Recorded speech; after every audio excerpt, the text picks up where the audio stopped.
In the past, we've reported the annual dollar amount of research grants and contracts university researchers receive. You take a different tack on those figures and talk about annual research expenditures. Why? There's two reasons that I like to do that. First of all, is that annual research expenditures are reported to NSF. Everybody does it the same way. There's a category, and it's well defined what it is that we have to report. So that means that when we report it, we can compare ourselves to other universities because it's a consistent amount that we're looking at. The second reason is if we're looking at economic development, it's actually how much we spend that is the economic impact that we have, not how much we potentially can spend.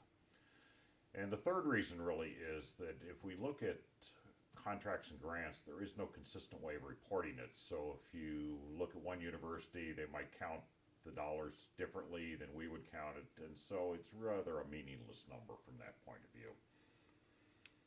You said the University of Idaho can compete for funding with the top tier research universities in the country.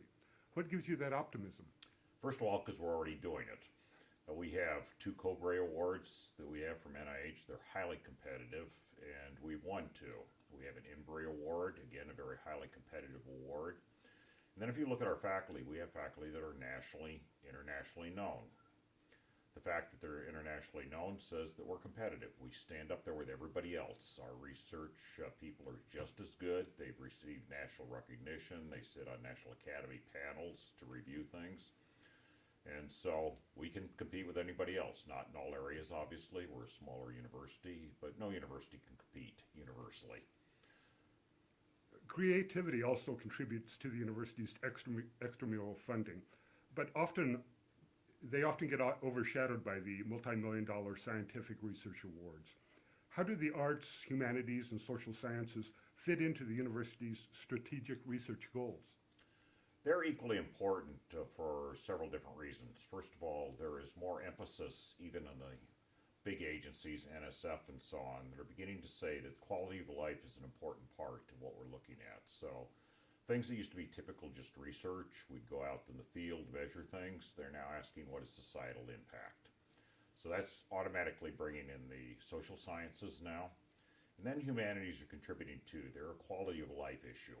And science is important, understanding science is important, certainly a lot of the impacts are important, dollars are obviously important in this day and age, but the quality of life is equally important, and that is the history, that is the humanities, that is how we look at ourselves, that is how we understand what we are doing. So they're equally important. Creative arts the same way. Creative arts is probably the best record we have, continuous, of how a society looks at itself, how it interprets the way it is thinking about itself, and how artists in particular are great communicators, be it through dance, be it through our music, be it through the more traditional art forms of paintings and that type of thing. So they're equally important, and if you look at our quality of life, we don't just want to be scientists. We still want to enjoy ourselves. We want to look at the world around us. We want to understand the world around us from a historical context, from current life. How do we interpret ourselves? How do we look at ourselves and the record that we leave going into the future? There have been significant changes in the research office, in the way it operates and the services it provides. What are your goals for the office? My goals for the office are to, first of all, reduce the amount of administration that an individual researcher has to do, to take as much as we possibly can into the central administration, to become more service-oriented, provide those services, and have a person who's trying to do research or other scholarly activity not spent a significant amount of their time doing administrative work that we can do for them. It's going to be a while to get there, and we can't, of course, eliminate all of it, but we can minimize it. As a researcher yourself, who or what inspires you? Lots of things inspire me. New ideas, talking to other people, getting excited about what they're doing, but just to look at my desk, for instance. Why is the desk solid? Why is paper the way it is? How do we improve it? Why are things the color that they are?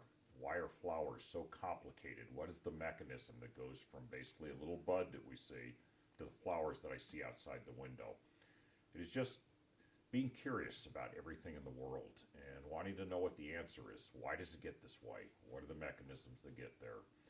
how can we use this to better society one way or another? What is it that we want to preserve? The trade-offs between the fact that we'd like to live in a pristine environment, whatever pristine means, versus the fact that we have to feed the world, that we want good quality of life. We don't want people starving. We don't want people disease-ridden when we can do something about it.